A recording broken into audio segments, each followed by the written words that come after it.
Due to mature content, viewer discretion is advised. I have folks on the street that say, "Sheriff, have you ever thought about opening up the Bonnie Neighbors case?" Big mystery. Of course, Benson being a very small town, everybody became a suspect. Here was this very attractive young mother of two children. We planned everything, and we decided to build a house. Had about everything we wanted. I'd like to speak for my mother. I'd like to read what she had written in her Bible. But if someone strikes and kills another person with a piece of iron, it must be presumed to be murder, and murder must be executed. The Case of Bonnie Neighbors, tonight's NC Mystery. Also an avid hunter who preys on children. Tonight, turn this child rapist from hunter to the hunted. NC Wanted starts now.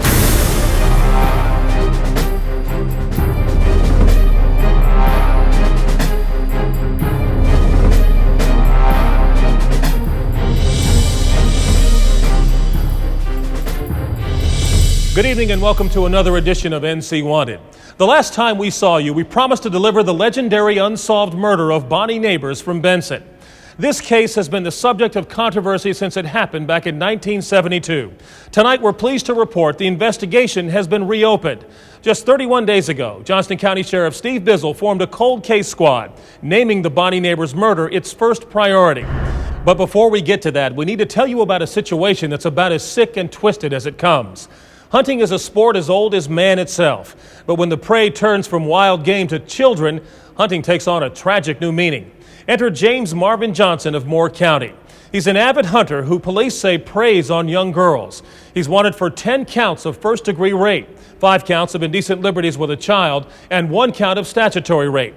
To make matters worse, some of his heinous acts involved members of his own family. It's the summer of 1998. James Marvin Johnson relishes his country lifestyle in Moore County. He burns the hours off-roading in his ATV. He also works on sharpening his aim for hunting season. During the summer of '98 and the months that follow, Johnson gains repeated access to 2 adolescent girls who happen to be part of his family. It's a temptation he won't ignore. For months, Johnson takes liberties with the girls at different times and in different ways. Investigators say he repeatedly rapes and eventually impregnates the older girl, a mere 12 years old. DNA taken from the girl's fetus later confirms a perfect match to Johnson. But before his deeds are exposed, Johnson somehow manages to start a quasi-civic organization in the Sanford area called Clean Teens. This gives him cover to gain access to more young girls, whom he takes camping and photographs while in their tents. Johnson captures photos of himself with his arms around the young girls and later shares those photos with buddies, describing the children as his latest girlfriends. Sexual predators have a mental sickness that makes them hard to catch and even harder to stop. They take indecent liberties in opportunistic ways, especially if they think they can get away with it. So far, James Marvin Johnson has gotten away with it. Police arrested him on January 22nd of 1999, but family members helped him post bond. On February 12th of that year, police got him again. But again, his family posted bond. Then Johnson took off. Tonight, you can make sure James Marvin Johnson's hunting days are over. He's 5'11" and heavy, weighing nearly 270 pounds. He has a tattoo of a feather with a drop of blood on his lower left leg. The letters LTTE are tattooed on his upper left arm. The phrase Widowmaker is tattooed on his right shoulder. On his back, a tattoo of an Indian displaying the words Indian Outlaw. Ironically, at the time of these crimes, his address in Cameron, North Carolina was listed as Outlaw Lane. It's time to bring this true-life outlaw to justice. If you know the whereabouts of James Marvin Johnson, call us right now, toll-free, at 1-866-43-WANTED, or log on to our website at ncwanted.com. You don't have to reveal your identity. Coming up. We were told there was plenty of evidence there. There's not one scintilla of evidence around anywhere that any particular person that we know of anywhere committed that murder. He can be soft.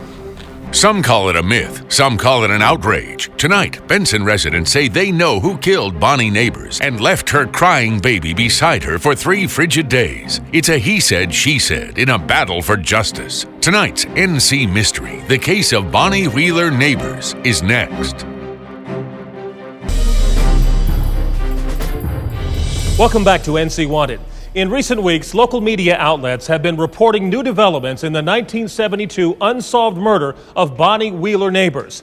That's because on April 18th, just 31 days ago, Sheriff Steve Bizzle of Johnston County made a surprise announcement that he had reopened this legendary case.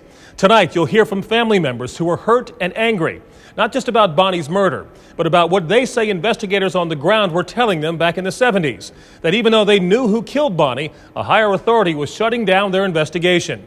And in our exclusive interview, you'll also hear from the decision maker who was Attorney General during those key years of the investigation.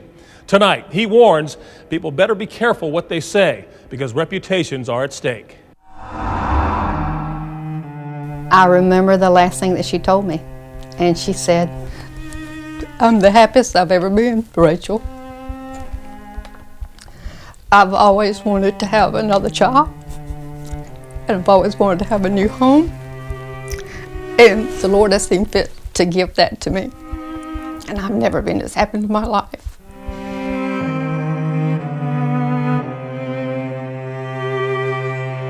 Everything was fine as far as I knew. He was happy, I was happy. It's been 35 years, but memories of Bonnie Wheeler Neighbors are vivid and keep Kenneth Neighbors up at night. He thinks about that day, trying to make sense of it. December 14th, 1972. Bonnie leaves the house on this Thursday afternoon with the couple's 4-month-old son to pick up her older son from school, but she never arrives.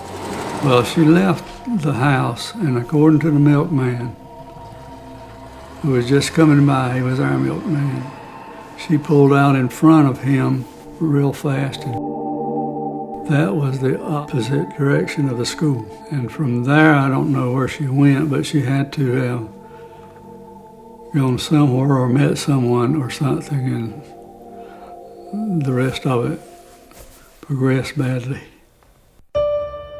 Ken is an accountant and has built a successful business for himself with offices in Benson and Morehead City. He comes home on weekends but spends the weekdays in Emerald Isle working on the town's books. He's about to get a bite to eat when his father calls on a Thursday evening. He tells Ken Bonnie never arrived to pick up their oldest son from school that day, and they don't know where she is. The baby is with her. Her station wagon is found the following morning. I remember once I heard that news, I thought, okay, they found the car. She's got to be someplace. And then all day Saturday, we waited. The entire town is in a state of panic. The media goes into a frenzy, and police search on horseback. National Guard helicopters circle overhead while her family waits. Temperatures drop over the 3 days Bonnie and her baby are missing. By Sunday, they hover in the mid-20s. It was raw cold. We were assured that she would be found. We just thought it's just a matter of time she's going to be found. On Sunday, a local farmer's son joins in the countywide search. He hears a baby crying in a migrant labor camp several miles outside of town. He tracks the sound and finds Bonnie, sprawled on a cot, fully clothed, her 4-month-old son Glenn crying beside her. She was bound and gagged with cloth diapers, struck on the head, and shot twice in the abdomen with a .25 caliber handgun. Investigators think she was killed within hours of her disappearance. One of my friends took me back home, and I just waited in the bedroom. In a little while, my cousin's husband came in and told me she was dead. I was completely overwhelmed. I didn't know who to be angry with. They took Glenn to a hospital. So I asked one of my friends to take me to the hospital to see him because I hadn't seen him. So that again was not the way you'd want to see your nephew. Many wonder how a baby could have survived for 3 days without food in those frigid temperatures. Doctors say it is medically possible, but some locals speculate the killer cared for the baby that weekend. To know that he was strong enough through cold weather to survive. Possibly Bonnie had something to do with that. Her will went into him to survive. I'm sure she was scared. I don't know who she was with or what, but I'm pretty sure she was scared. Bonnie bites her fingernails. She always did. And I was told by one of the people, the investigators, that her right hand, her fingernails were bit right up into her cuticles. And they had looked as if they had been bleeding. The community is horrified, and the story quickly prompts a public outcry. Nothing like that had happened before in Benson, and nothing like it has happened since. It was back in 1972. You didn't see state officials and you didn't see the medical examiner arriving on crime scenes in a helicopter. The investigation progresses quickly from the moment Bonnie and the baby are found. Agent Roger Allen of the State Bureau of Investigation is working weekend duty and is called down to Benson the afternoon Bonnie is found. Allen and his partner immediately begin searching for a band of hippies who people had seen in the area. The agents begin to amass notebook after notebook of interviews, evidence, and leads. A lot of people thought that some fly-by-nighters, maybe the hippies had done this or just whatever. And that was referenced in, the investigative file. It went on and on and on, and they never came up with anything. Within 3 years of the murder, a reward for information leading to the killer tops $20,000, unheard of in those days. Investigators struggled to piece together a motive. There was no evidence of sexual assault, and although her wedding rings and purse were stolen, robbery is considered unlikely as a primary motive. Community members form a Bonnie Neighbors Committee, which takes tips on a hotline and passes them along to the SBI. Agents interview nearly everyone in town and have many of them take a lie detector test. Investigators are baffled by conflicting stories, rumors, and red herrings. Then, 6 months after Bonnie's murder, a credit card stolen during the crime is used twice in Florida to make purchases totaling less than $20. It's never used again. Investigators don't know if the use of the card was an effort to throw them off the trail. Agent Allen speculates it could have been discarded by Bonnie's killer, found by someone else, and used. The police department in Benson, the SBI, they were just working diligently.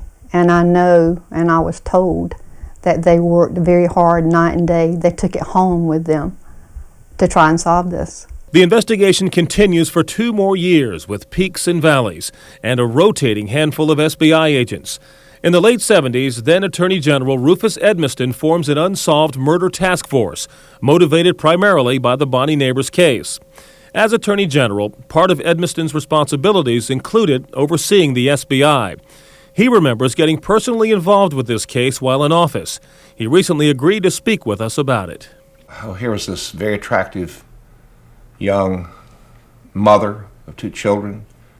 Big mystery. Of course, Benson being a very small town, everybody became a suspect. Everybody was interested in it.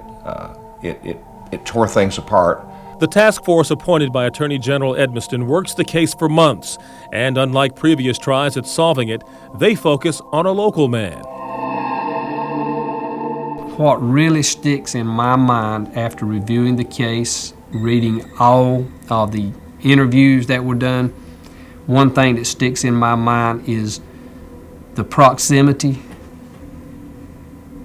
of the location of this murdered mother and this young child to a suspect at the time that this occurred. I think that's the key. We were told by the SBI and other investigators that it was very close to being solved.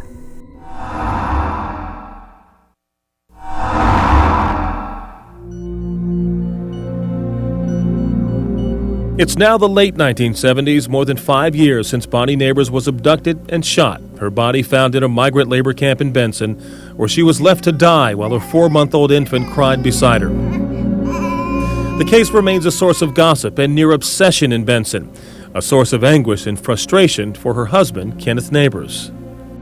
Every night. You wake up at 2 or 3 o'clock and you go through it again and again and again. What did I miss, or what did I do or not do?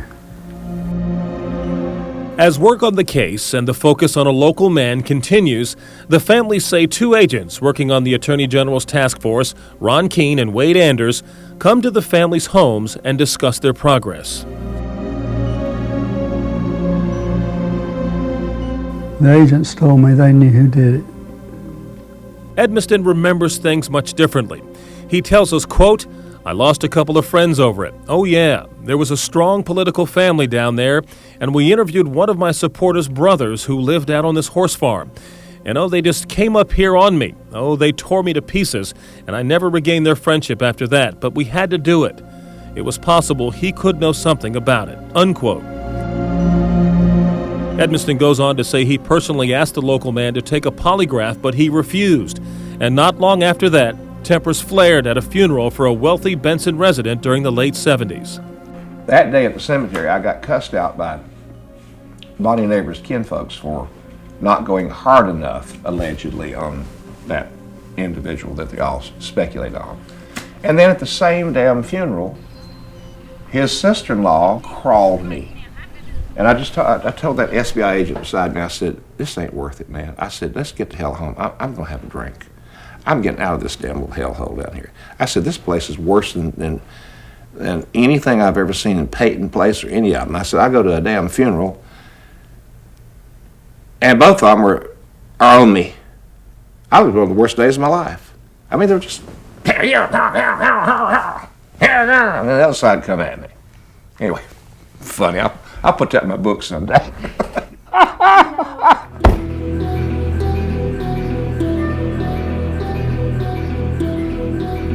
Passions run at an all-time high, and the families anxiously anticipate an arrest.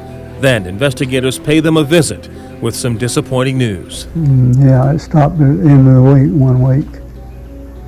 On Friday, they told me they had quit then, or stop the investigation, or not continue, whatever. Not that they didn't want to, but apparently they were told to. We understood that they were asked by some higher person that was in charge of the SBI to get off the case. They needed to get off the case. As Attorney General, Rufus Edmiston oversaw the SBI. He flatly denies any role in shutting down the investigation. He says it just petered out. Nothing ever came from my office or any of my deputies. It would just, I remember Max said, "Look," I remember he threw his hands up and he said, "Boss, done all I can do. I've just gone back and forth, done all I can do." I said, "Well, Max, it's up to you." I do remember that very distinctly. He didn't have hair on his head. He looked like a skinny Kojak. The investigator he's referring to is Max Bryan, who is now deceased. But for those still living, the controversy and the pain live on. And I think some people that are making a lot of wild statements right now in this case ought to reflect back and be very careful, because you ruin somebody's reputation. There's no department you go to get your reputation back. So there are too many things being said and still said by various people about who might have committed this murder. And the truth of the matter is that there's not one scintilla of evidence around anywhere that any particular person that we know of anywhere committed that murder. I wish I knew. I hope I don't go to my grave not knowing. We were told there was plenty of evidence there. The agents told me they were 99.9% sure. And they didn't know why he wasn't brought to trial. So, nearly 35 years later, Bonnie Neighbors' murder remains unsolved, and 2 families' pain remains fresh. Ken Neighbors says his hope for justice has nearly faded away, but the sheriff has just reopened the case, adamant that it can be solved. I've got an opinion. A lot of others have got an opinion. A lot of others opinions that I've heard, ironically, it's the same opinion that I have. We can't convict someone on my opinion, but we can convict on personal knowledge, or we can, you know, it can be solved.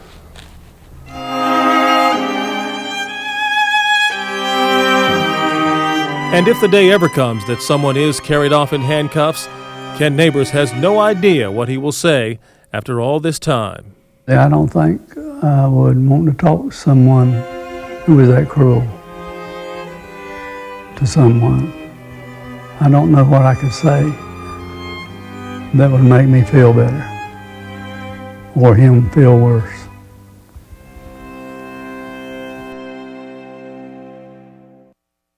Now, as you just heard, people in this story were referencing a local man. We were careful not to reveal his identity since he was never officially made a suspect. Also, we point out in the story that although Bonnie had not been sexually assaulted, investigators tell us the autopsy proves sperm was in her body when she was found dead Sunday, December 17, 1972.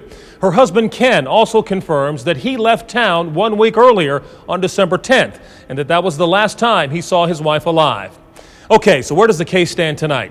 Sheriff Steve Bizzle and his new cold case squad are working diligently to figure out who should be ruled in and who should be ruled out. As of this broadcast, the SBI has also gotten directly involved in the reopened investigation. On May 7th, just 12 days ago, a team from the SBI traveled to the Johnston County Sheriff's Office to retrieve a batch of evidence that had been carefully preserved over all these years. In the coming weeks, specialists at the SBI lab will analyze this evidence using forensic technology unavailable 35 years ago. If investigators get a breakthrough, we'll let you know immediately on our website at ncwanted.com. And if you have any information on the unsolved murder of Bonnie Wheeler Neighbors, we ask you to call us toll-free at 1-866-43-WANTED or log on to our website at ncwanted.com. You don't have to give us your name. Coming up, we'll recap tonight's cases and tell you about another controversial unsolved mystery we're working on for next week. Stay with us. Welcome back. Time to review tonight's cases. First, he's a sexual predator who preys on children, even those in his own family. His name is James Marvin Johnson, an avid hunter who was living on Outlaw Lane in Cameron, North Carolina at the time of the crimes. He's wanted for 10 counts of first-degree rape, 5 counts of indecent liberties with a child, and 1 count of statutory rape. His family posted bond twice on his behalf, then he took off. And the unsolved murder of Bonnie Wheeler Neighbors of Johnston County. It happened nearly 35 years ago, but memories are still vivid, and the current sheriff of Johnston County is adamant this case can be solved. If you know anything about these cases, we urge you to call us right now at 1-866-43-WANTED or log on to our website at ncwanted.com. As always, you don't have to share your identity. Now, be sure to join us next week as we bring you another intriguing cold case. It's our special 2-part series on the unsolved murder of Beth Ellen Vinson. A hometown beauty queen and dancer, she moved from Goldsboro to Raleigh when she was 17. Her goal was to dance on Broadway. But after just 6 weeks in Raleigh, her mutilated body was found in a drainage ditch, a half-mile from where police found her car, with the windows down and the radio still blaring. So until next week, remember, together we can fight to preserve the quality of life we hold dear in North Carolina. I'm Gerald Owens. Thank you for watching.